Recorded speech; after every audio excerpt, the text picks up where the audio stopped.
రాచరికం రాయలసీమ గ్రామీణ ప్రాంత నేపథ్యంలో ఎలాంటి సినిమాలు వచ్చినా ప్రేక్షకులు ఆదరిస్తూ ఉంటారు.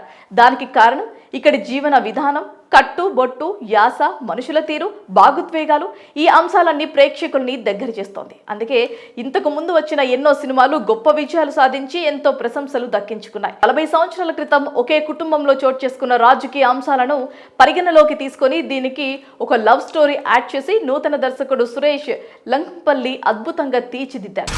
ఎత్తుకు పై ఎత్తేసే గుంటనక్కలు, కాసుకొని కాటేసే ఇస సర్పాలుంటాయి.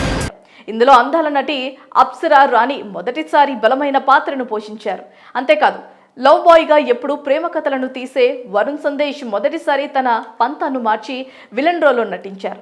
విజయ్ శంకర్ హీరోగా చేశారు. నిర్మాత ఈశ్వర్ నిర్మించిన ఈ పొలిటికల్ డ్రామా ఎలా ఉందో రివ్యూ ద్వారా చూద్దాం. రక్తపాతాలే తప్ప రక్త సంబంధాలుండవు.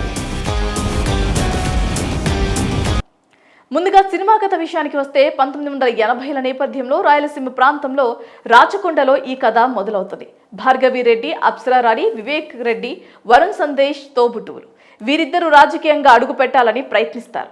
శివ విజయ్ శంకర్ మనశక్తి పార్టీ యువ నాయకుడు, క్రాంతి ఈశ్వర్ RSF నాయకుడు. శివ భార్గవి రెడ్డి ఒకరినొకరు ప్రేమించుకుంటూ ఉంటారు. మరి ఈ ప్రేమ వ్యవహారం గురించి ఆమె తండ్రి రాజారెడ్డి శ్రీకాంత్ అయ్యంగర్కు తెలియడంతో భార్గవి రెడ్డి జీవితం అనూహ్యం మలుపు తిరుగుతోంది. వీరి ప్రేమకు రాజకీయం అడ్డు వస్తుందా? ఈ ప్రేమ వల్ల రాచకొండలో ఏర్పడిన హింసాత్మక పరిణామాలు ఏంటి? భార్గవి వివేక్ రెడ్డి రాజకీయాల్లో విజయం సాధించారా? తోబుట్టుల మధ్య జరిగే కథ ఏంటి అన్నదే మిగతా సినిమా స్టోరీ. స్థాయి పెరిగిందని బలిసి కొట్టుకుంటే నరుకుతాను కొడక.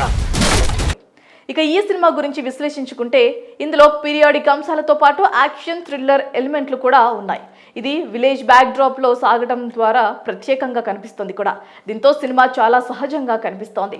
మన ముందే కథ నడుస్తున్నట్లుగా ఉంటుంది. 1980లో జరిగిన సంఘటనలను కొన్నిటిని ఆధారంగా చేసుకుని ఈ మూవీని రూపొందించారు సురేష్ లంకల్పల్లి. తెరపై అంతే సహజంగా ఆవిష్కరించారు కూడా. దుడ్డుతో పాటు దమ్ము కూడా ఉండాలా? ఈడ నువ్వెట్ట పోటీ చేస్తావు? విలేజ్ రాజకీయాల్లో రాణించాలనుకునే అన్నా చెల్లెళ్ళు మధ్యలో చెల్లి మరో పార్టీ నాయకుల్ని లవ్ చేయటం, దీన్ని ఫ్యామిలీ మెంబర్స్ సహకరించకపోవడం అనేది రొటీన్గా ఉంటుంది.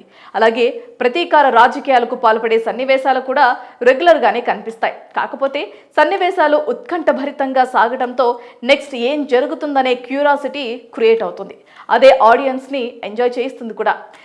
ఆడపిల్ల పెళ్ళైతానే ఆడపిల్ల అవుతుంది కానీ ఈడపిల్ల అవ్వదు. ఇక ఇటీవల తెలంగాణ బ్యాక్ డ్రాప్ సినిమాగా కూడా విరివిరిగా వస్తున్నాయి. సక్సెస్కి ఫార్ములాగా మారుతున్నాయి. ఇందులోనూ తెలంగాణ నేపథ్యంలో ఆవిష్కరించిన తీరు బాగుంది. హీరో హీరోయిన్స్ మధ్య రొమాన్స్, యాక్షన్ సీన్స్, ఎమోషన్స్ సినిమాలో బాగా పండాయి. అవే సినిమాకి ప్రధాన బలం కూడా. Cinema first half, second half నార్మల్గానే సాగుతుంది. కానీ క్లైమాక్స్ మాత్రం బలంగా ప్లాన్ చేశారు. ప్రీ క్లైమాక్స్ నుంచి కథలో వేగం పెరుగుతోంది. క్యూరియాసిటీ క్రియేట్ అవుతోంది. క్లైమాక్స్లో దాన్ని పీక్స్లోకి తీసుకువెళ్తాడు. మరి ఈ క్రమంలో కథలో అనేక మలుపులు చోటు చేసుకున్నాయి. అవి ఆడియన్స్కి థ్రిల్ ఇస్తాయి. ఓవరాల్గా యాక్షన్ సీన్స్, తెలంగాణ పీరియాడిక్ నేపథ్యంలో సెంటిమెంట్లు, ఎమోషన్స్ హైలైట్గా నిలిచాయని చెప్పుకోవచ్చు. ఇక పాత్రధారుల విషయానికి వస్తే రాచరికం సినిమా అప్సరా రాణికి కెరీర్ టర్నింగ్ అని చెప్పుకోవచ్చు. ఆమె కేవలం గ్లామర్ డాల్ మాత్రమే కాదని, ఆమెలో నటి కూడా ఉందని కొన్ని సన్నివేశాలు చెప్పాయి. అమ్మవారిగా చూపించే సీన్ బాగుంది. వరుణ్ సందేశ్ విలనిజం చూపించారు. వాయిస్ మాడ్యులేషన్ బాగుంది. కానీ ఆ పెట్టుడు మీసం అస్సలు సెట్ కాలేదు. శివ, ఈశ్వర్ తమ పాత్రలో చక్కగా నటించారు. బైరెడ్డి రోల్ చేసిన విజయ్ రామరాజును చూస్తే నిజంగా రాక్షసుడు అన్నట్లు కనిపించారు. వీడు చేస్తే బావుండు అని ప్రేక్షకులు ఫీల్ అయ్యేలా నటించారు.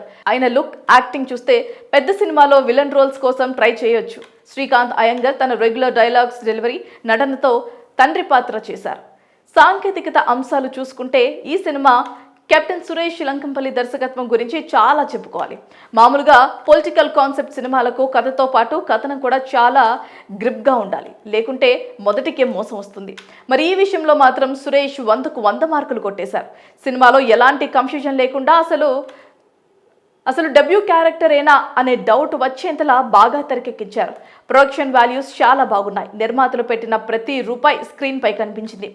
వెంగి సంగీతం సినిమాకు బాగా ప్లస్ అయింది. ఓవరాల్ గా పొలిటికల్ డ్రామా ఎంగేజింగ్ స్క్రీన్ ప్లేతో ఈ సినిమా ప్రేక్షకులను మెప్పిస్తుందని చెప్పుకోవచ్చు.